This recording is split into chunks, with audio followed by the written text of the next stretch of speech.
موضوع الدرس فی شہادت سیدنا حسین رضی اللہ تعالی عنہ فی الوعظ والارشاد۔ الحمد للہ وکفا والصلاة والسلام علی خاتم الانبیاء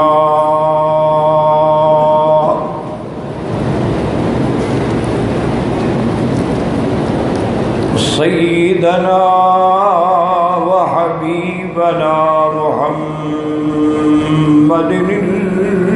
المصطفى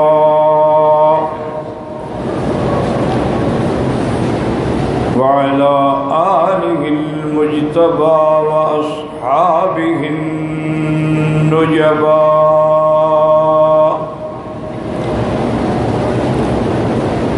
اللهم صل على سيدنا محمد النبي الأمي الهاشمي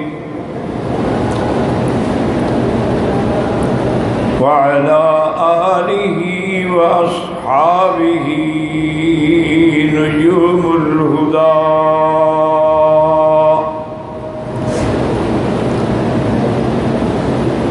أما بعد فقد قال الله تبارك وتعالى في القرآن المجيد والفرقان الحميد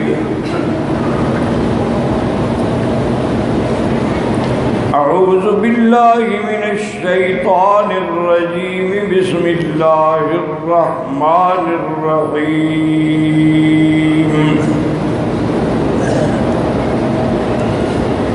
ولا تحسبن الذين قتلوا في سبيل الله أمواتا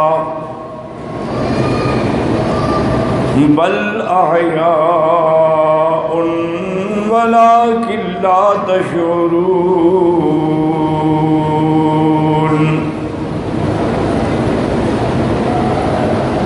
قال النبي صلى الله عليه وسلم اللهم هؤلاء أهل بيتي وطهرهم تطهيرا صدق الله العلي العظيم وصدق رسوله النبي الكريم ونحن على ذلك لمن الشاهدين ومن الشاكرين والحمد لله رب العالمين رب اشرح لي صدري ويسر لي أمري واحلل عقدة من لساني يفقهوا قولي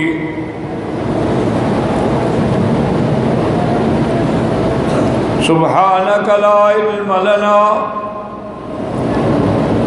إلا ما علمتنا إنك أنت العليم الحكيم۔ برادران اسلام، واجب الاحترام بزرگوں، دوستوں، بھائیوں، عزیز نوجوانوں، اللہ تبارک و تعالیٰ کے کلام مقدس میں سے آیات مبارکہ اور آقا انعام دار حبیب کبریا سیدنا محمد مصطفیٰ صلی اللہ علیہ وعلا آلہ واصحابہ وسلم تسلیما کثیرا کثیرا کہ فرامین مبارکہ میں سے ایک حدیث تلاوت کی ہے۔ دعا فرمائیں اللہ تعالیٰ اس عاجز کو مع الاہل صحت عافیت کاملہ عاجلہ دائمہ اور حق بات بیان کرنے کی توفیق عطا فرمائیں۔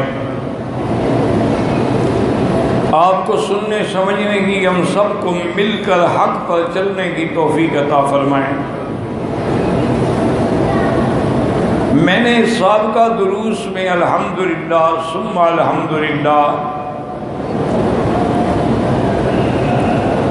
مسئلہ توحید، مسئلہ رسالت، مسئلہ قیامت،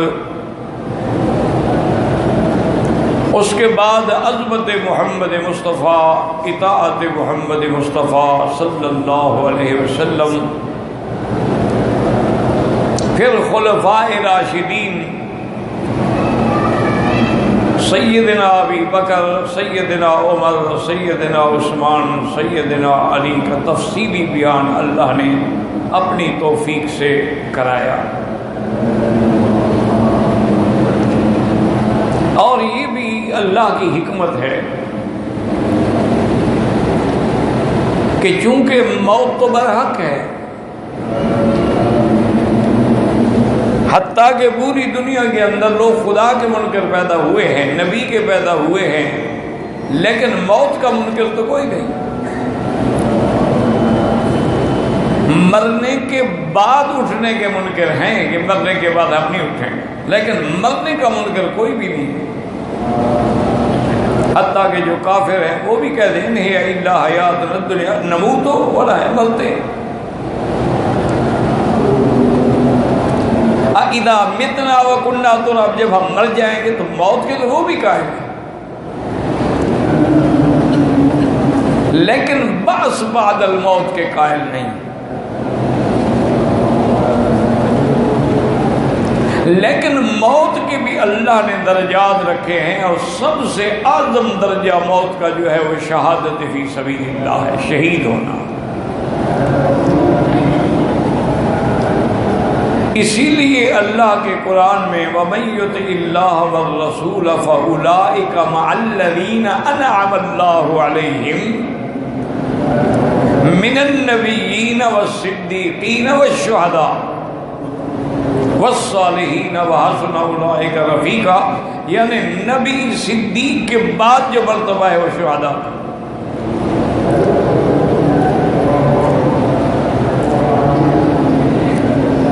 اور اسی طرح روایات میں آتا ہے کہ حضور نے فرمایا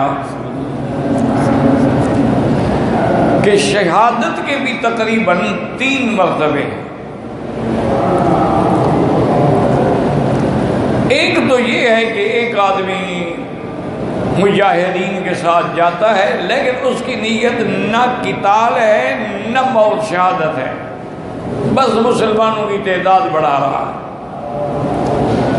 اس کو بھی اللہ تبارک و تعالی شہادت کا درجہ دیں گے کہ چلو ان کے ساتھ شامل تو تھا نا۔ اور دوسرا درجہ یہ ہے کہ ایک آدمی قتال کے لیے جاتا ہے، وہ کہتا ہے کہ میں قتال تو کروں گا لیکن خود قتل نہ ہوں، اس کو بھی اللہ شہید کا درجہ دیتے ہیں۔ اور سب سے بڑا درجہ اس کا ہے کہ جو آدمی اللہ کے راستے میں جائے اور کہے کہ نہیں میں نے قتال بھی کرنا ہے، قتل بھی کرنا ہے اور خود بھی قتل ہونا، تو اس کا درجہ اتنا بڑا ہوگا کہ قیامت والے دن جب ساری دنیا کھڑی ہوگی تو وہ تلوار کندھے پہ رکھے ہوئے آئے گا اور کہے مجھے راستہ دے دو، اور وہ اللہ کے عرش کے نیچے علی منابر من نور، نور کے ممبروں پہ ان کو بٹھایا جائے۔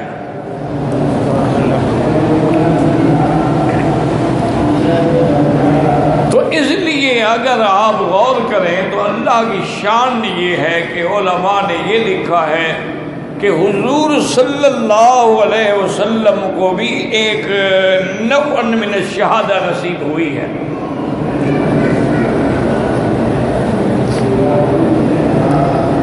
کہ جب حضور صلی اللہ علیہ وسلم کی وفات کا وقت قریب آیا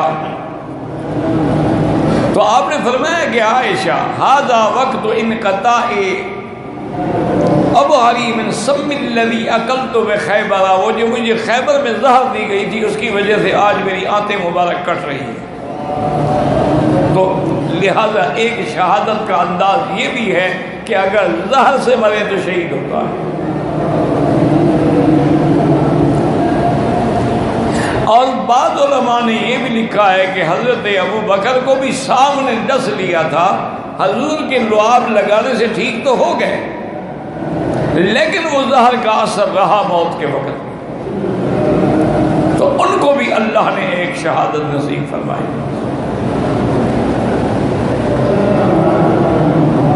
اور اسی طرح دیکھیں کہ پھر سیدنا عمر، وہ تو شہید محراب ہیں، صفیں درست کر رہے ہیں اور وہی شہید ہوئے۔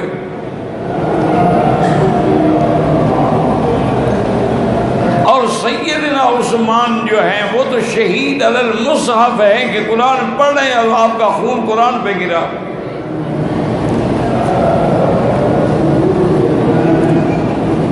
حضرت علی رضی اللہ تعالیٰ عنہ بھی شہید ہیں، مسجد میں ہیں، اور عبد الرحمن بن ملجم مرادی نے آپ پہ حملہ کیا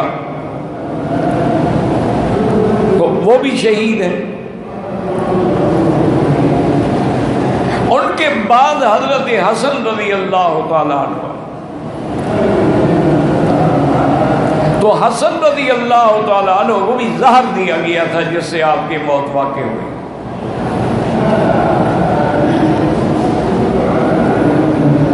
اور حضرت حسن رضی اللہ تعالیٰ عنہ نے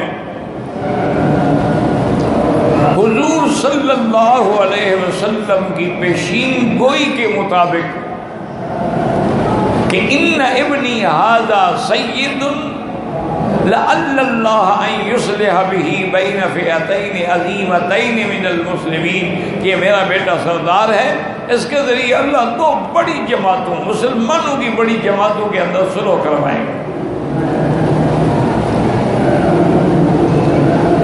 تو حضرت حسن رضی اللہ تعالی عنہ نے حضرت حسین کے مشورے سے اور صحابہ کے مشورے سے حضرت معاویہ رضی اللہ تعالیٰ عنہ کے ساتھ صلح کر لی، اور وہ جو جنگیں چل رہی تھیں اور صحابہ میں اختلاف کی فضا تھی، قتل عام ہو رہے تھے، وہ بند ہو گئے، صلح ہو گئی اور اسلام نے ترقی کرنی شروع کی۔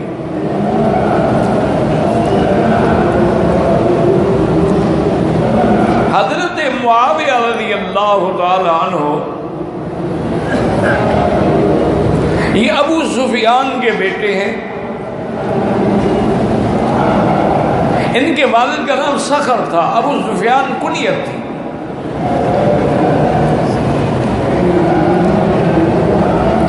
بعض علماء نے تو یہی لکھا ہے کہ دونوں باپ بیٹا جو ہے وہ فتح مکہ والے دن مسلمان ہوئے،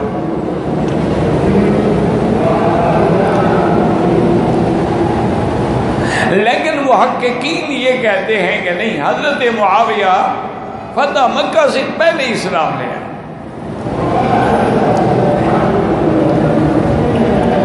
اور سیدنا معاویہ رضی اللہ تعالی عنہ کو اللہ نے بڑی خوبصورت ترین شکل عطا فرمائی تھی، اور آپ کو اللہ نے علم اور حلم سے مزین فرمایا تھا، اور حضور صلی اللہ علیہ وسلم نے کئی مرتبہ حضرت معاویہ رضی اللہ تعالی عنہ کے لیے دعا کی تھی، اللہم اہد بہ، اور ایک دفعہ فرمایا اللہم اجعلہ ہادیا مہدیا واہد بہ، اور ایک دفعہ دعا فرمائی اللہم علمہ الکتاب ونکہہ عن الحساب۔ حضرت معاویہ رضی اللہ تعالی عنہ کاتب الوحی تھے، صحابی جلیل تھے، اور حضور صلی اللہ علیہ وسلم کی زوجہ مطہرہ ام حبیبہ کے بھائی تھے۔ یہ تو روافض اور خوارج نے فتنے پیدا کیے کہ جنگ جبل آئی، پھر جنگ صفین آئی،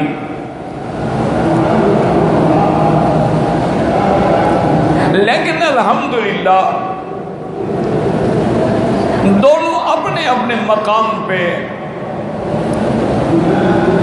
دین اور اسلام کی ترقی کے لیے کام کرتے رہے، اور یہ سیدنا معاویہ تھے جن کے دور میں بحری بیڑا بنا۔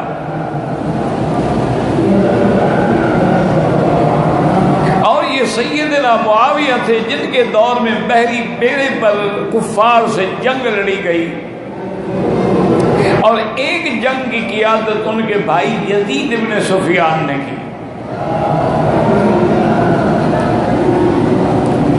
سیدنا معاویہ رضی اللہ تعالی عنہ اپنے دور میں سیدنا حسن کو بھی، سیدنا حسین کو بھی، سیدہ عائشہ سب کو ہدایہ بھیجتے تھے، اور سب وہ ان کے ہدایہ کو قبول فرماتے تھے۔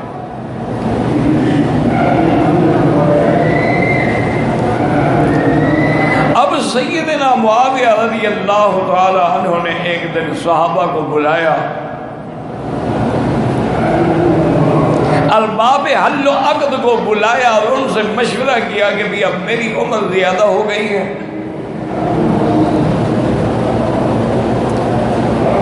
اور میں یہ نہیں چاہتا کہ میرے بعد جیسے حضرت عثمان رضی اللہ تعالی عنہ کی شہادت کے بعد اسلام میں لڑائیاں اور جنگیں شروع ہو گئیں، کہیں میری موت کے بعد بھی پھر نئے فتنے نہ شروع ہو جائیں، کیونکہ حضرت معاویہ تو سب کو کنٹرول کیا ہوا تھا، بڑا طاقت تھی، دبدبا تھا۔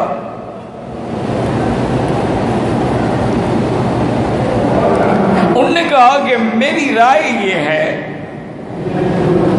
کہ میں اپنی زندگی میں اپنی خلافت جو ہے وہ اپنے بیٹے یزید کو دے دوں،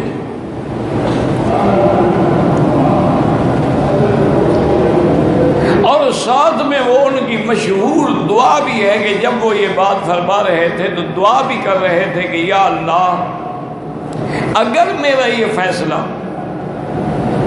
تیرے علم میں یزید کے حق میں بہتر ہے تو پھر اس کی خلافت کو کامیاب فرمانا، اور اگر یہ میرا فیصلہ غلط ہے تو پھر اس کی خلافت کبھی کامیاب نہ ہو۔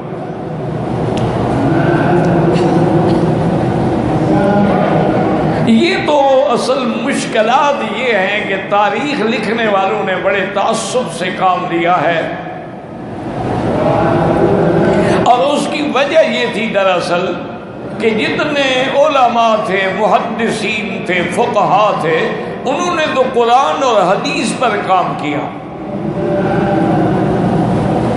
کسی نے تفسیر پہ کام کیا، کسی نے حدیثیں جمع کرنے پہ کام کیا، کسی نے رجال حدیث پہ کام کیا، اور کسی نے فقہی مسائل کے استنباط پہ کام کیا اور زندگیاں لگا دی، انہوں نے تاریخ کی طرف توجہ نہیں کی۔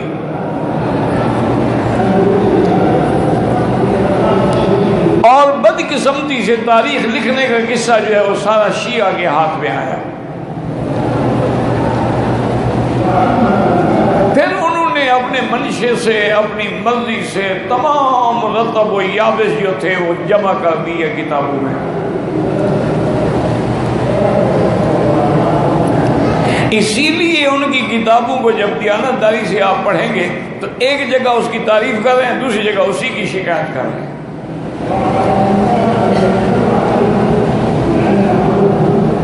ورنہ جس وقت یزید کی ولی عہدی کا فیصلہ حضرت معاویہ فرما رہے تھے، اس وقت صحابہ بھی موجود تھے حضور کے،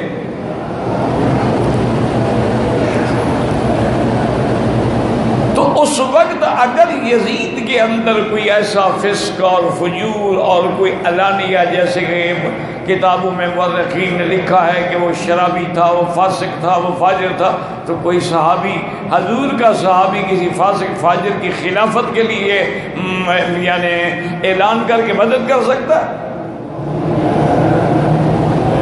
جن کا کردار یہ تھا، جنہوں نے حضرت عمر نے جب پوچھا تھا کہ اگر میں شریعت کے خلاف ہے، انہوں نے کہا اگر آپ شریعت کے خلاف فیصلہ کریں گے تمہاری تلوار سے تمہاری گردن کاٹ ڈالیں گے۔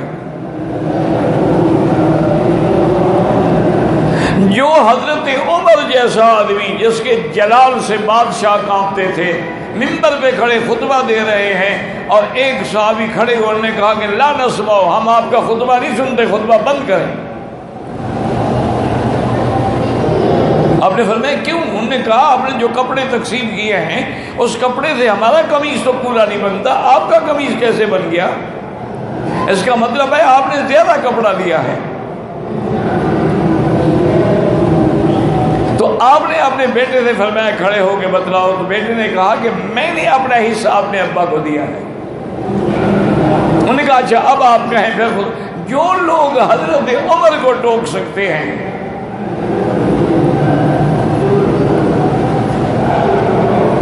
جن کے لیے سیدنا ابو بکر زکوٰۃ کے انکار پہ جہاد کا اعلان کر دیتے ہیں، اگر نعوذ باللہ ثم نعوذ باللہ اس وقت یزید کی یہ کیفیت ہوتی تو کبھی حضرت معاویہ کی بات نہ مانتے۔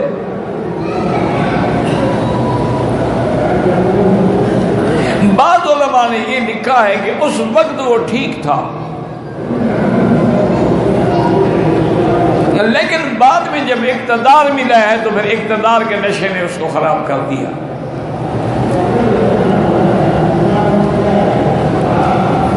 اور بعض مورخین نے یہ لکھا ہے کہ حضرت ابو ایوب انصاری رضی اللہ تعالیٰ عنہ جب جنگ میں فوت ہوئے تو ان کا جنازہ جو ہے وہ یزید نے پڑھایا۔ اتنے بڑے جلیل القدر صحابی کا جنازہ اگر یزید نعوذ باللہ فاسق فاجر ہو کیسے پڑھا سکتا ہے، یا اس کے پیچھے کون پڑھے گا؟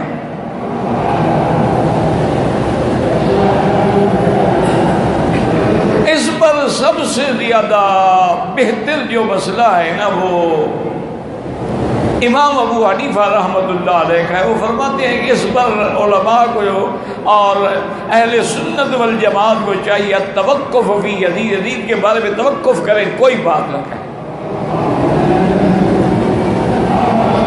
نہ اس کو اچھا کہیں نہ اس کو برا کہیں، نہ یزید پلید کے نعرے لگائیں اور نہ رضی اللہ عنہ کہیں۔ جیسا کہ عبداللہ ابن المبارک امیر المومنین فی الحدیث جو ہیں، ان سے ایک آدمی نے آ کے ایک عجیب سوال کیا، یعنی اس نے تابعین میں سے صف اول کے آدمی کا نام لیا۔ اس نے کہا کہ حضرت عمر ابن عبدالعزیز اور حضرت معاویہ رضی اللہ عنہ کے درمیان کیا فرق ہے؟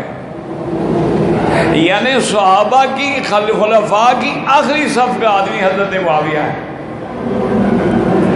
اور عمر ابن عبدالعزیز تابعین کی اول صف کا آدمی ہے جس کو ثانی عمر کہا گیا۔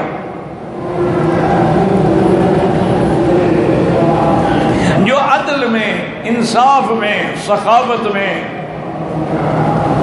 اپنی مثال آپ تھے، لیکن عبداللہ ابن المبارک نے کیا جواب دیا؟ انہوں نے فرمایا اللہ کے بندے کیا پوچھ رہے ہو؟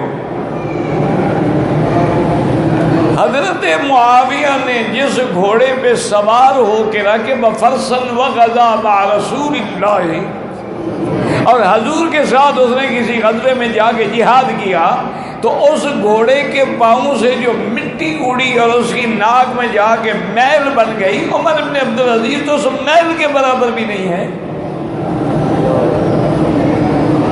اس لیے کہ وہ تابعی ہے اور معاویہ صحابی ہے۔ صحابی کا کون مقابلہ کر سکتا ہے؟ تو اس لیے علماء نے کہا کہ بھائی یزید صحابی تو نہیں تھا، لیکن تابعی ہونے میں تو کوئی شک نہیں ہے کہ وہ صحابی کا بیٹا ہے، اور حضور نے تابعین کے دور کو بھی خیر کا دور فرمایا ہے کہ خیر القرون قرنی ثم الذین یلونہم ثم الذین یلونہم، سب سے بہتر میرا زمانہ، میرے بعد صحابہ، اس کے بعد تابعین، تو تابعین میں سے ہے۔ میرے کہنے کا اور اس تفصیل اور تمہید کا مقصد یہ تھا کہ بغض یزید میں آ کر کبھی حضرت معاویہ کو برا نہ کہا کرو، کہ حضرت معاویہ صحابی ہے، اور صحابہ کے بارے میں اللہ فیصلہ فرما چکے ہیں رضی اللہ عنہم ورضوا عنہ، صحابہ کے بارے میں اللہ فیصلہ فرما چکے ہیں کہ اولئک هم المؤمنون حقا،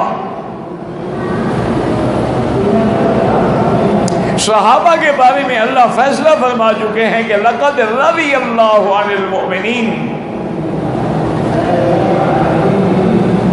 صحابہ کے بارے میں اللہ فیصلہ فرما چکے ہیں کہ اذا قیل لهم آمنوا کما آمن الناس، صحابہ ایمان کا ماڈل ہیں۔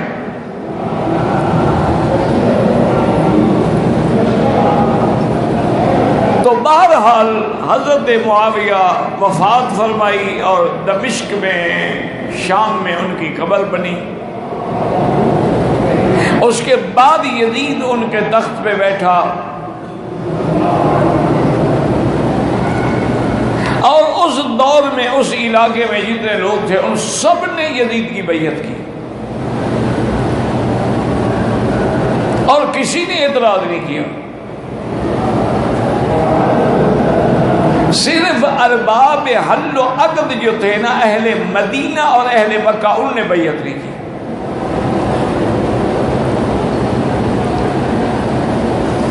اور کئی دفعہ اس نے اپنے گورنرز کو لکھا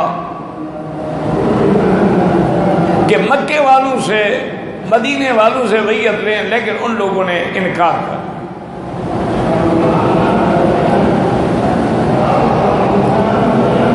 اسی دور میں کہتے ہیں کہ اب اس کو چونکہ اقتدار مل گیا تھا تو اس کے گورنر جو تھے وہ حد سے بڑھ گئے تھے ظلم میں۔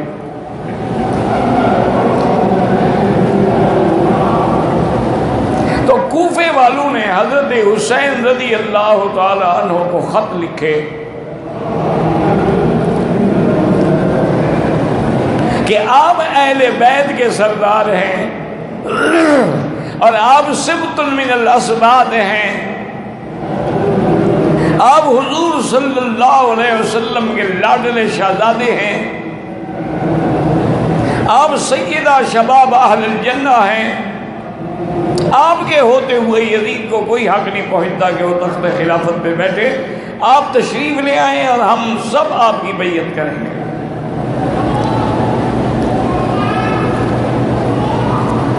شاہ عبد العزیز محدث دہلوی رحمۃ اللہ علیہ نے لکھا ہے کہ 12,000 خطوط انہوں نے بھیجے۔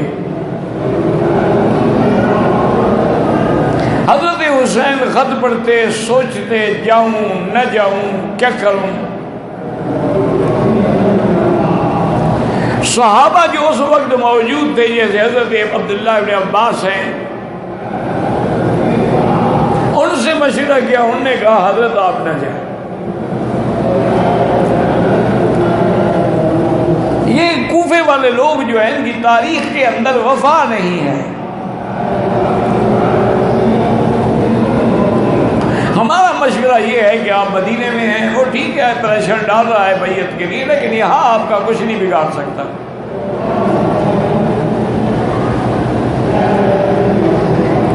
اگر آپ مدینہ منورہ چھوڑ کے چلے گئے اور کوفہ میں چلے گئے تو پھر اس کی تو وہاں عملداری ہے، اس کے گورنر ہیں وہاں۔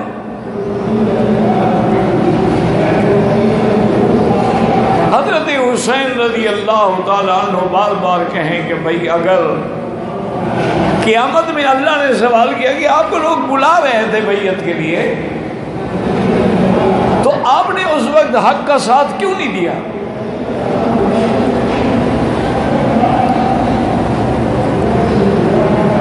آخر حضرت حسین رضی اللہ تعالی عنہ نے یہ مشورہ کیا کہ میں نہیں جاتا،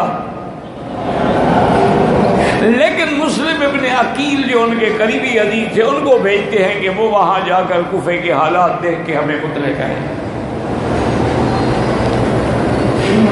اگر تو وہ اپنے خطوط میں سچے ہیں تو پھر میں بھی چلا جاؤں گا،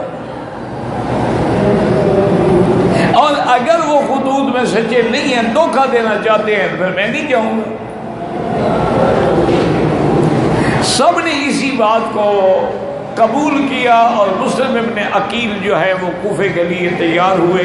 ان کے دو چھوٹے بچے تھے، وہ بھی ضد کر گئے کہ ہم بھی اپنے بابا کے ساتھ جائیں۔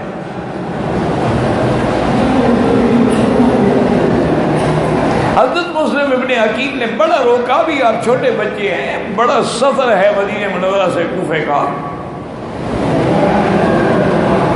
لیکن بچوں کی ضد ہوتی ہے، محبت ہوتی ہے، انہوں نے کہا نہیں ہم تو جائیں گے۔ تو حضرت مسلم ابن عقیل رحمت اللہ علیہ اپنے 2 بچوں کو لے کے کوفے کی طرف چل پڑے، اور کوفہ والوں کو جب پتہ لگا حضرت مسلم ابن عقیل کی آمد کا، تو سارا کوفہ جو تھا استقبال کے لیے امٹ پڑا۔ چھوٹے بڑے بچے سب سڑکوں پہ نکل آئے اور اصحاب رسول کے نعرے لگانے لگے، اور ہزاروں آدمیوں نے تو وہی راستے میں ہی حضرت مسلم بن عقیل کی بیعت کر لی۔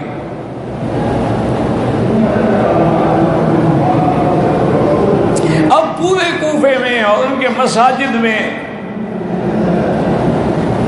حضرت مسلم ابن عقیل اور اہل بیت رسول کا تذکرہ ہونے لگا، تو حضرت مسلم ابن عقیل نے حضرت حسین کو خط لکھا اور ایک تیز سوار گھوڑے پہ ایک قاصد بھیجا کہ جو لکھا تھا انہوں نے وہ سچے ہیں، اور ہزاروں بندوں نے میری بیعت کر دی ہے اور سب آپ کا انتظار کر رہے ہیں۔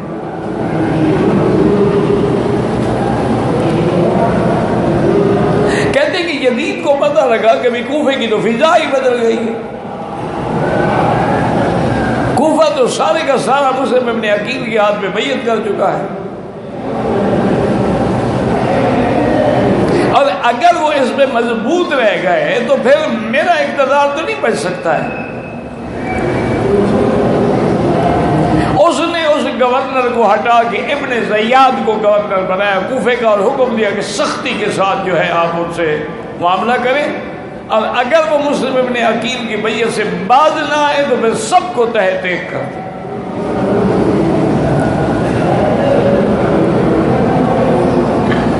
ابن زیاد چونکہ تاریخ میں ایک بہت ظالم قسم کا گورنر تھا، اس نے آتے ہوئے ایسی فضا پیدا کی، اسے تقریر کی کھڑے ہو کے کہ کوفے والوں سن لو، اگر تم نے یزید کی بیعت سے ہاتھ کھولا ہے، توڑا ہے، تو یہ نقض بیعت جو ہے یہ غداری ہے اور اس کی سزا موت ہے۔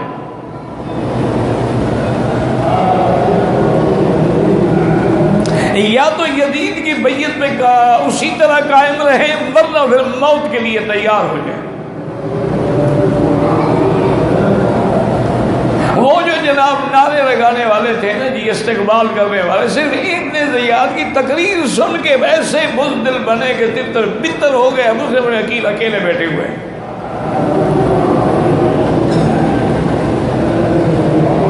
اور سارے کوفے میں مسلم ابن عقیل کو اب پناہ دینے والا کوئی نہیں، گھر میں بٹھانے والا کوئی نہیں، بس ہانی ابن عروہ ایک آدمی تھا جو اپنے گھر لے گیا۔ ابن زیاد کی فوجوں نے ہانی ابن عروہ کے گھر پر بھی محاصرہ کر دیا۔ مسلم ابن عقیل نے اس کو سمجھانے کی بڑی کوشش کی کہ یہ خطوط دیکھو، ان نے ہمیں بلایا تھا، ہم آئے ہیں، اگر یہ ہماری بیعت پہ قائم نہیں ہے تو ہم واپس چلے جاتے ہیں۔ انہوں نے کہا کہ نہیں، اب واپس نہیں جا سکتے آپ۔ تو اس نے اپنی فوجوں کے ذریعے حملہ کیا، ہانی ابن عروہ کو بھی اور مسلم ابن عقیل کو بھی، اور ان کے دونوں فرزندوں کو شہید کر دیا۔ وہ معصوم بچے بھی شہید ہو گئے۔ اب حضرت حسین یہاں سے قافلہ لے کے ان کے خط آنے پر چل پڑے تھے کہ بھی وہاں تو حالات ٹھیک ہے، اسی لیے آپ نے اپنے خاندان کو بھی ساتھ لے لیا کہ وہاں کوئی جنگ تو نہیں کرنی۔ وہاں جب حالات ٹھیک ہیں، وہ لوگ ہماری بیعت پہ تیار ہیں، صاف بات ہے کہ میں اپنے بچوں کے ساتھ رہوں گا۔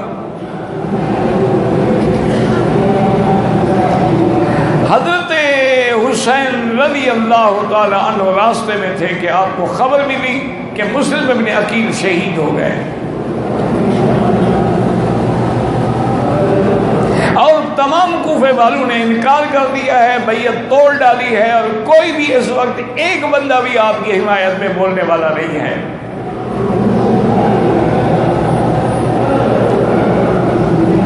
حضرت حسین رضی اللہ تعالیٰ عنہ نے رات کو اپنے ساتھیوں کو جمع کیا اور فرمایا کہ بھائی بات یہ ہے دراصل کہ مسلم ابن عقیل شہید ہو گئے، ان کے بچوں کو بھی ظالموں نے شہید کر دیا۔ اب جو آدمی تم میں سے واپس مدینہ منورہ جانا چاہتا ہو، میری اجازت ہے وہ چلا جائے۔ میں نے ضرور آگے جانا ہے کہ مجھے حضور پاک نے اپنے نانا نے خواب بتایا تھا کہ مجھے خواب میں ایک زمین دکھلائی گئی ہے جس کی ریت بھی سرخ ہے، وہاں حسین نے شہید ہونا ہے۔ میں تو پھر اپنی شہادت گاہ سے پیچھے نہیں ہٹ سکتا۔ اگر آپ لوگ جانا چاہتے ہیں میں یار، انہوں نے کہا ہم آپ کو چھوڑ کے نہیں جانا چاہتے۔ حضرت حسین نے پھر سفر شروع کیا۔ ابن زیاد نے بھی اپنی فوجی دستے جو تھے آگے بڑھائے، اور انہوں نے بھی حضرت حسین رضی اللہ تعالیٰ عنہ کو گرفتار کرنے کے لیے گھیرا تنگ کرنا شروع کر دیا۔ حضرت حسین رضی اللہ تعالیٰ عنہ نے ان کے ابن زیاد کے نمائندوں کو بلایا، انہوں نے کہا دیکھو بات سنو، میری 3 شرطیں ہیں۔ ایک شرط تو میری یہ ہے کہ مجھے مدینہ منورہ واپس جانے دو۔ ان لوگوں نے ہمیں بلایا تھا، اور اگر انہوں نے بے وفائی کی ہے تو ہمیں یہاں رہنے کی یا آنے کی ضرورت کیا ہے؟ اور دوسرا راستہ یہ ہے کہ تم بغیر کسی لڑائی کے مجھے یزید کے پاس جانے دو، میں خود اس سے بات کروں گا، اور ہم اگر کسی نتیجے پہ پہنچ گئے تو بلا وجہ لڑائی کی کیا ضرورت ہے؟ اور اگر یہ 2 باتیں آپ کو منظور نہیں ہیں تو تیسری بات میری یہ ہے کہ کسی اسلامی ملک کی سرحد سے مجھے ادھر اس شہر میں اس ملک میں جانے دو، میرا راستہ نہ روکو۔ ابن زیاد کے نمائندوں نے کہا جی نہیں، ہمیں یہ حکم ہے یا بیعت کرو یا پھر جنگ کے لیے تیار ہو جاؤ۔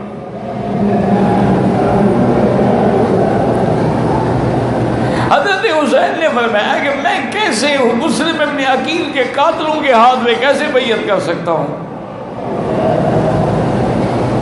اب تو تمہارا ظلم جو ہے وہ واضح ہو چکا ہے۔ حضرت حسین بڑھتے رہے اور وہ بھی راستہ بھی دیتے رہے اور گھیرا بھی تنگ کرتے رہے حضرت حسین کا۔ ان کے پاس تو فوج تھی نا۔ حضرت حسین رضی اللہ تعالیٰ عنہ کے ساتھ وہ اپنے خاندان کے لوگ تھے۔ آپ عین اس مقام پہ پہنچے جس کا نام کربلا تھا، اور وہی نشانیاں جو حضور پاک نے اپنے خواب میں بتائی تھی وہ حضرت حسین کو سامنے نظر آئی۔ حضرت عثمان رضی اللہ تعالی عنہ کا 40 دن تک پانی بند کیا گیا۔ حضرت حسین رضی اللہ تعالی عنہ کا بھی پانی بند کیا گیا۔ حضرت حسین نے انہیں بھی تقریر کر کے سمجھانے کی کوشش کی، لیکن کوئی سمجھنے کے لیے تیار نہیں تھا۔ مقابلہ ہوتا رہا، پھر میدان میں حضرت علی اکبر نکلے، حضرت حسین کے بیٹے۔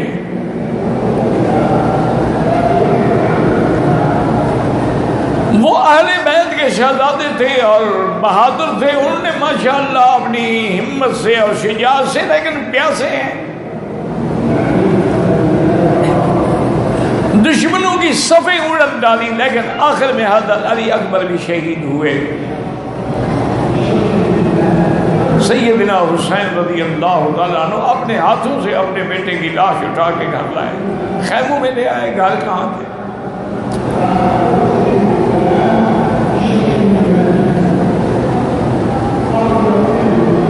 گھر والوں نے کہا، ذرا پریشان نے کہا نہیں صبر کرو، وَبَشِّرِ الصَّابِرِينَ،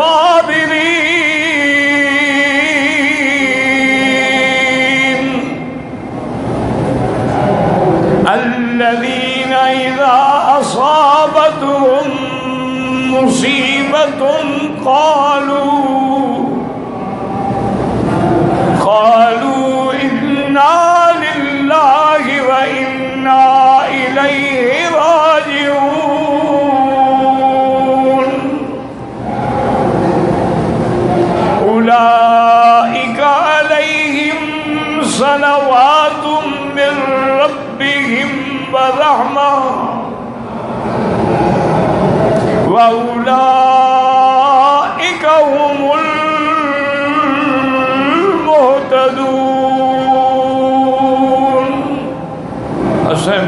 تم اہل بیت رسول ہو صبر کرو. ہمیں صبر کا حکم دیا گیا ہے. ہمیں فریاد کرنے کا واویلا کرنے سے آقا نے منع فرمایا ہے. حضرت علی اصغر پیاس سے تڑپ رہے تھے تو آپ کی بیٹی نے دیا. انہوں نے کہا یہ چھوٹا بچہ ہے, اس کا کون ظالموں سے کہو شاید اس پہ رحم کر کے پانی دے دیں. حضرت حسین حضرت علی اصغر کو اپنے ہاتھوں پہ لے کے اور کہا ظالمو اس معصوم بچے نے تھا کہ مجھ سے کوئی جنگ کی ہے, اس کو پانی دے دو. لیکن ایک شکی نے وہاں سے تیر مارا جس سے حضرت علی اصغر بھی آپ کے ہاتھوں میں شہید ہو گئے.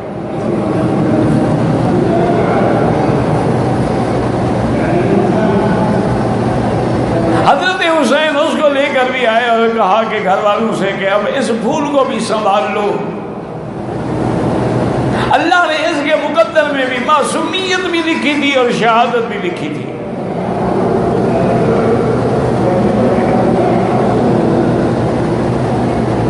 آخر میں حضرت حسین چونکہ زین العابدین بیمار تھے, وہ تو چلنے کے بھی قابل نہیں تھے. اب حضرت حسین میدان میں نکلے ہیں.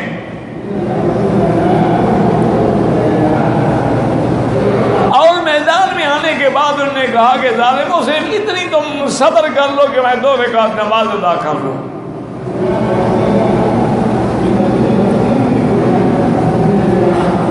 اور وہ بھی اہل بیت کے جوانوں کی شہادت اور ان کی جرت اور ان کی حمایت دیکھ چکے تھے, اور حضرت حسین کا صبر بھی دیکھ چکے تھے کہ جو جواں بیٹے کی میت پہ نہ رویا وہ حسین, جس نے اپنا سب کچھ کھو کے پھر کچھ نہ کھویا وہ حسین. وہ جانتے تھے کہ یہ حسین ہیں اور اہل بیت کے سردار ہیں. انہوں نے بھی موقع دیا, لیکن حضرت جب نماز میں آئے تو شمر الجوشن نے آگے آپ پہ حملہ کیا.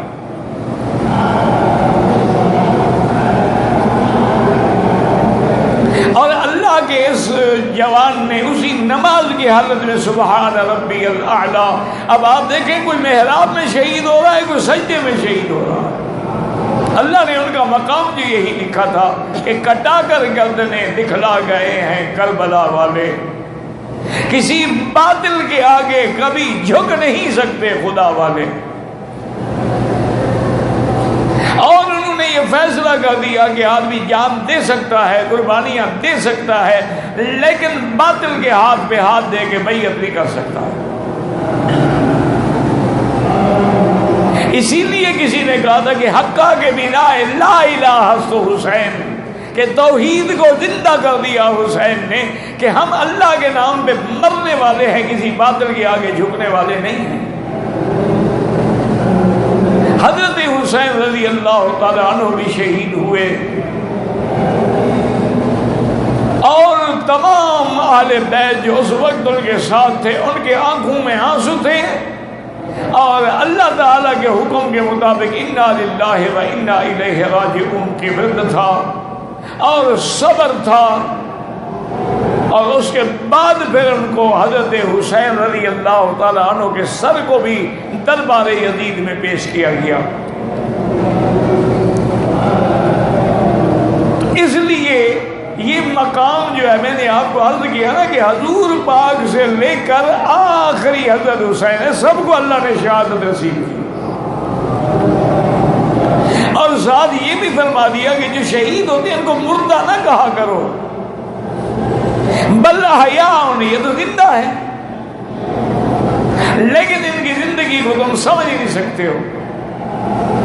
اور دوسری جگہ فرمایا احیاء عند ربہم یرزقون, یہ زندہ بھی ہے اور اپنے رب کے پاس ان کو رزق بھی دیا جاتا ہے. تو آج بھی اسلام کے اندر حضرت حسین کی قربانی جو ہے وہ آج بھی زندہ ہے. اسی لیے کہتے ہیں کہ نہ یزید کا وہ ستم رہا نہ زیاد کا وہ ظلم رہا, جو رہا تو نام حسین کا جسے زندہ رکھتی ہے کربلا. رضی اللہ عنہم ورضوا عنہ، اللہ تبارک و تعالی قیامت میں ہمارا حشر جو ہے وہ اصحاب اور اہل بیت رسول کے ساتھ کریں اور خاتمہ ایمان پہ فرمائیں، اور دنیا میں اللہ تعالی عزت و عفت و عافیت نصیب فرمائیں۔ وما علینا الا البلاغ۔